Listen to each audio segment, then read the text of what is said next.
Blessings, everybody. Pastor Magifero is my name. Coming to your screens this afternoon, wishing you a Merry Christmas and a Happy New Year. My prayer for you today, this moment, is that may God renew your strength. May God give you the strength and the wisdom and the knowledge required for you to run your home as a wife. In these few days, few weeks that is left for 2022 to be over, may God be with you. May God be with your children. May God be with your marriage. May God be with your husband. In everything that you do, may God give you new ideas. Today, I'm going to be talking about 3 major things that you need to value as a wife, that you need to value as a mother.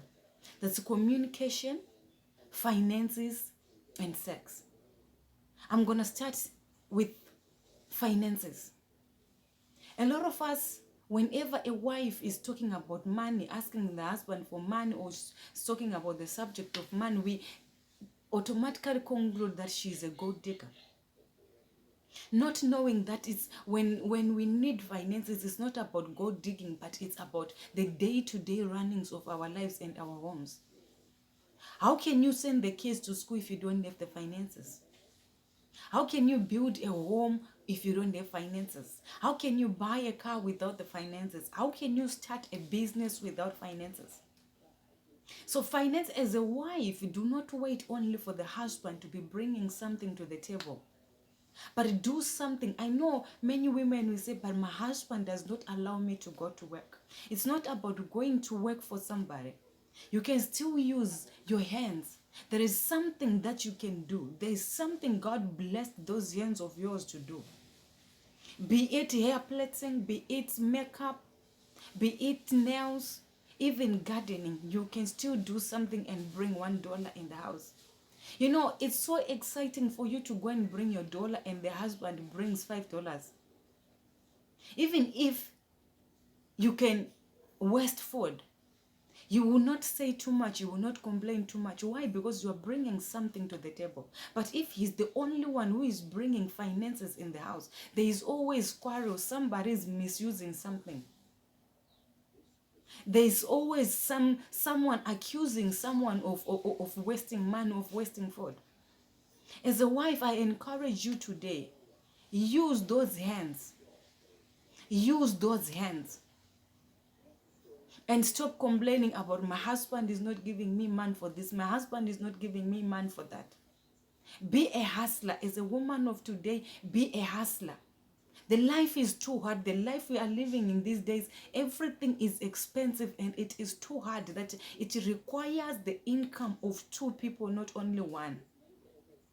Then we talk about intimacy.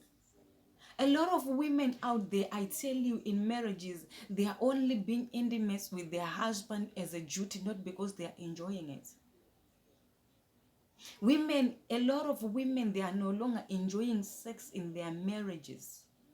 Why? Because there is no communication. Communication is actually the foundation of everything.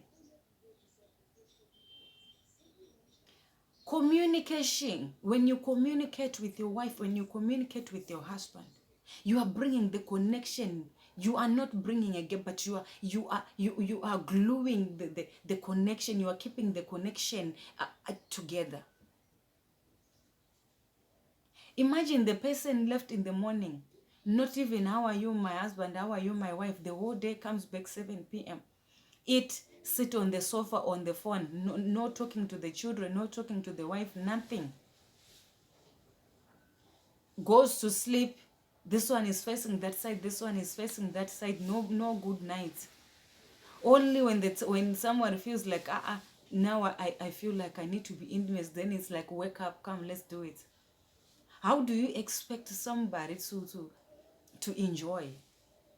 How do you expect your wife to enjoy, or your husband to enjoy, when there is no communication? The only time the husband and wife communicate is when they are, hey, it's that time, come. Or when they are giving instructions or demanding something. That is not communication. That is like the relationship between an employer and employee. That's the relationship that is happening now in most marriages. It's employer and employee. There is no communication at all. Yes, you end up complaining, I'm no longer enjoying my husband. I'm no longer enjoying my wife. During the day, when you left in the morning, when you separate in the morning, while you're going to your workplaces, or while you left her at home, keep the communication going. I love you, you are my angel, you are this and that, you are my that. Keep the communication going. I miss you, I'm thinking about you, I can't wait to see you. This will cause your husband or your wife to have an open heart. You know, when the husband or that person, when you meet together, automatically the spark, the chemistry will be there. But now you are quiet, and you are quiet, both of you are quiet. The husband is waiting for the wife is waiting for the husband. It's all about waiting for someone to start me. Then you expect to enjoy.